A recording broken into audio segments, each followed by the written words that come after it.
Hi everybody and welcome to Mike's Hidden Histories. I'm in Castlemaine in the southwest of Ireland because I want to tell you the story about uh, two bushrangers in Australia in the 1800s who were Irish. And one of those, the first one I'll talk about is the Wild Colonial Boy. Now many of you might be aware of the song The Wild Colonial Boy, and there are two versions of this song. There's the Irish version and the Australian version, and they're different to some degree.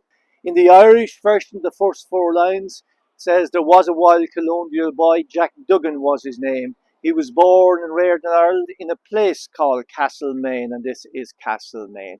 When you look at the Australian version, it says there was a wild colonial boy, Jack Dolan was his name, of poor but honest parents. He was born in Castlemaine, and they're referring in the Australian version to Castlemaine in Australia.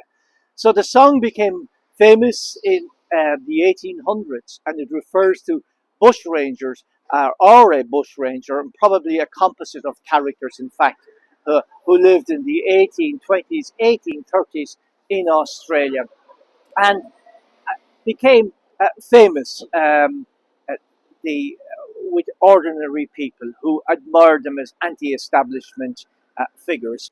It is likely that the story in the ballad is about a number of characters, and some of it is fact and some of it is fiction. Now, the song or the ballad was banned for being seditious a number of times. So what they did was they changed the name from Jack Duggan to Jack Donoghue to Jack Dolan to Jack Doolan and to Jack Dowland. But one of those characters I mentioned, Jack Donoghue, we do know a little bit about him. So he was born in Dublin in around 1804 to 1806. And at age 19, in 1823, 1824, pardon me, he was found guilty of intent to commit a felony. And for that intent, he was sent to Australia as a convict. He arrived in Sydney Cove in early January 1825, and he was put to work in a chain gang on the roads. After that, he was working on a pig farm, and he escaped from there with two colleagues, a guy called Smith and a guy called Kilroy. And they set out together and formed a gang called the Strippers. They were called that because they used to rob people, travellers, rob them of their valuables.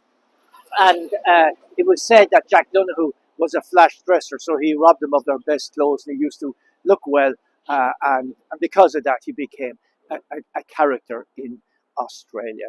But he was, like all of them, they were violent men and lived a violent life.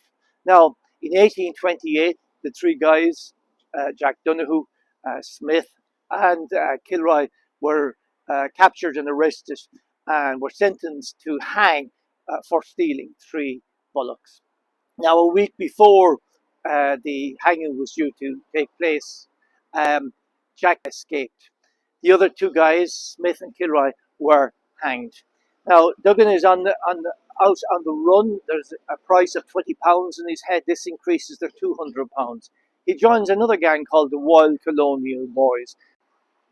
But eventually, on September the 1st, 1830, he's tracked down to Bringelly, a place called Bringelly in New South Wales. And there he is shot by Trooper Muckleston.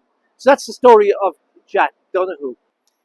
But in the Wild Colonial Boy, both the Australian and the Irish version, we're told that it's Kelly, Davis and Fitzroy who track down the Wild Colonial Boy, and it is Fitzroy who shoots him dead.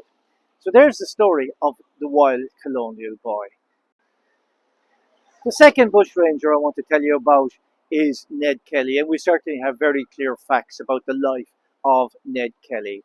He also was Irish because both his parents were Irish. His father, John Kelly, was transported to Australia during the famine in 1848 for stealing two pigs. He was a petty criminal. He was also an alcoholic. Um, in Australia, however, he met his wife, his future wife, Ellen Quinn.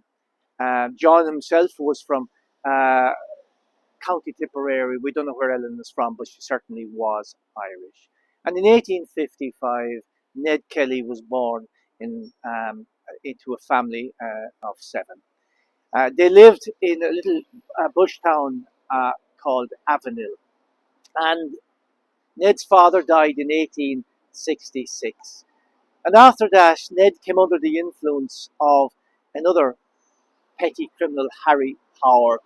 And by 1870, we find that Ned has been sentenced to 6 months in prison for assault. He's not long out after that when he's back in prison again, given 3 years this time for stealing a horse. Now, moving on to 1878, we find an incident happened at the Kelly household in April 1878 when a drunken policeman called Fitzpatrick turns up. He wanted to arrest Ned's brother Dan for stealing a horse. A bit of a melee happened, and Ned shot Fitzpatrick. Didn't kill him, but certainly injured him. Both Ned and Dan went on the run into the hills in Victoria. And that was in April of 1878. Now, while they were on the run, they were joined by two other uh, bush rangers, a fellow called Steve Hart and Joe Byrne. And together, all four of them made up the Kelly gang, the infamous Kelly gang. Now, they were staying out in a little in the wilds, little place in northeast Victoria called Stringy Bank Creek, when their location was discovered by Victorian police, who came and tried to arrest them. A gunfight ensued, and during that gunfight, Ned Kelly killed three of the policemen. Now, they escaped, all of them escaped, himself, Ned, Dan, Joe Byrne, and Steve Hart. And they go on a robbing spree between 1878 and 1880. Now, in June 1880, the gang are holed up in a hotel, the Glenrowan Hotel in Victoria, when their whereabouts is again discovered by the police. And this time, they have significant numbers, and they come to the hotel to arrest the gang. They refuse to surrender, and in fact, they tried to break out of the hotel.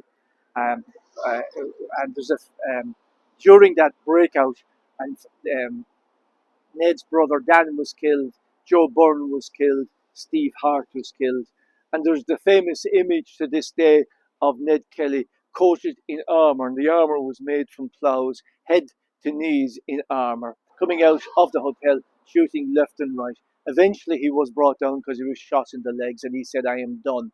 I am done." So by October, in October, at his trial, he was found guilty of the willful murder of three policemen, and he's sentenced to die by hanging. Now, a petition, and believe it or not, was started by the people in that area and had 32,000 signatories. However, the execution went ahead on the 11th of November 1880, and we are told that his last words are, "Such is life." So there's the story of Ned Kelly, who died at age 25, the wild colonial boy. Certainly, Jack Donoghue, one of the characters that made up the wild colonial boy, he also died at age 25. These were young men who led very difficult, extraordinary lives and became famous and are still famous or infamous to this day. That's all from Mike's Hidden Histories. More next time.